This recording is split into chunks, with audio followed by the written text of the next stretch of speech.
Hello बच्चों, let's read the question. So the question says adsorption is accompanied by, यानी इस question में हमें यह बताना है कि जब एड्सॉर्प्शन होता है हमारा तो इसमें से कौन कौन से फिनोमेना अकर करते हैं। तो आओ देखते हैं। तो सबसे पहले तो हम इस क्वेश्चन का की कंसेप्ट की बात कर लेते हैं। तो इस क्वेश्चन का की कंसेप्ट हो जाएगा हमारा एड्सॉर्प्शन कि हम देख जान लेते हैं कि एड्सॉर्प्शन जब होता है तो हमारे क्या क्या चेंजेस आते हैं, या फिर हम लिख सकते हैं changes during adsorption. Key concept should be changes during adsorption. ठीक है, अब देखते हैं। तो सबसे पहले हम डेल्टा एच की बात करते हैं। जो डेल्टा एच होता है हमारा, वो हमारी क्या होती है, एंथैल्पी होती है। डेल्टा एच की बात करें तो डेल्टा एच क्या होता है हमारा, एंथैल्पी होती है, change in enthalpy. It is change in enthalpy. तो जब हमारा एड्सॉर्प्शन होता है तो हमारी हीट इवॉल्व होती है। यहाँ पे हम लिखते हैं कि हीट इज इवॉल्व्ड, क्योंकि बॉन्ड बनते हैं, हमारे सिस्टम स्टेबलाइज होता है, तो हीट हमारी इवॉल्व होती है या फिर रिलीज होती है।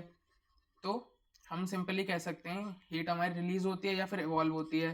तो हम यहाँ से कह सकते हैं डेल्टा एच हमारा नेगेटिव होता है, यानी हमारी एंट्रोपी डिक्रीज करती है। सॉरी, या फिर हम यानी हमारी एंथैल्पी डिक्रीज करती है, यानी हम लिख सकते हैं दैट इज एंथैल्पी डिक्रीजेज। ठीक है, ये बात हो गई। अगली बात करते हैं हम एंट्रोपी डेल्टा एस की, यानी चेंज इन एंट्रोपी की। This is change in entropy. तो जो एंट्रोपी होती है वो हमारी रैंडमनेस पे डिपेंड करती है। तो जब हमारा एड्सॉर्प्शन हो जाता है तो हमारी एंट्रोपी कम हो जाती है। जब हमारा देखो, जैसे हमारा एक एड्सॉर्बेंट सरफेस है, ये हमारा एड्सॉर्बेंट सरफेस है और ये हमारी एक गैस है, ये हमारी गैस है, दिस इज गैस।